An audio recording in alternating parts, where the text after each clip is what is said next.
Hej, jeg hedder Per Holbo. Velkommen til Hjørnesparket, Islams sande DNA.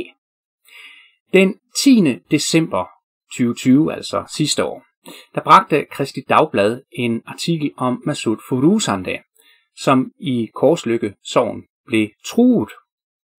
Massoud Firuzandeh kom til Danmark fra Iran i 1985, og dengang var han glødende muslim. Men han blev altså kristen her i Danmark, og han begyndte at forkynde evangeliet for muslimer.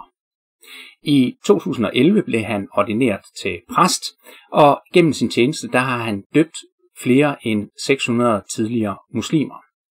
Og her skulle man jo så tro, at truslerne i Korslykke Sogn de kom fra rabiate og voldsparate muslimer. Men nej, truslerne de kom fra det afgående menighedsråd. Og det var selvfølgelig ikke trusler på Massouds liv og lemmer. Nej, det var trusler på hans stilling som præstevikar i Korslykke Sogn. Vil du vide mere om baggrunden for det, så kan du se videoen, der anbefales i slutningen af den her video. Men nu er der jo altså kommet lidt nyt i sagen. For Marie Krarup fra Dansk Folkeparti, hun har trukket kirkeministeren Joy Mogensen og justitsministeren Nick Hækkerup til samråd i kirkeudvalget.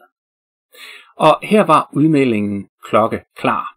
Justitsminister Nick Hækkerup kendte ikke til, at der skulle være blevet indgivet trusler mod Firuzandeh, men han understregede, at retten til at ytre sig og udøve sin religion er fundamentale danske værdier, og at politiet her spiller en central rolle i at sikre borgernes tryghed og sikkerhed.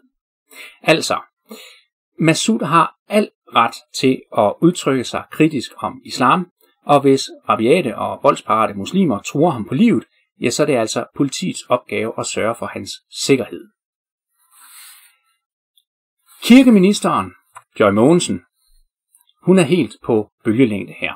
Hun siger under samrådet, at folkekirkens præster har frihed i deres forkyndelse, og at politiet og PET har til opgave at beskytte dem. Så kan det næsten ikke blive mere tydeligt.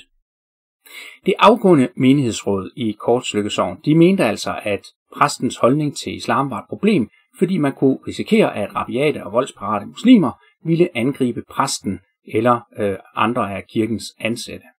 Derfor så ville de have Massoud Firuzandeh afskediget.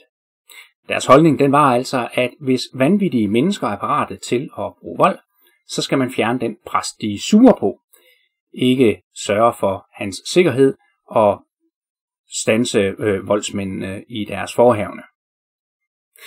Altså, hvis du slår mig, fordi jeg fortæller dig sandheden, så er det ikke dig, der skal standses fra at slå. Nej, det er skam mig, der skal standses fra at fortælle dig sandheden. Marie Krarup udtrykker problematikken sådan her. Problemet er, at en holdning til islam ligesom er indbygget i det at være præst, fordi man ikke kan forkynde en sandhed, uden at undsige det, som ikke er sandheden. Og det vil sige, at man som kristen præst også er nødt til at undsige islam. Og det kan jo føre til trusler og føre til forskellige former for ubehagelige situationer. Derfor mener jeg, at vi er nødt til at tage principielt stilling til det her. Og det har Marie Krarup jo fuldstændig ret i. Så hvordan skal vi forholde os til det her? Skal præster forbydes at fortælle sandheden om islam ud fra et kristent perspektiv? Eller bør vi stå fast på, at det er voldsmanden, der skal standses? Smid gerne en kommentar. Jeg glæder mig til at høre fra dig.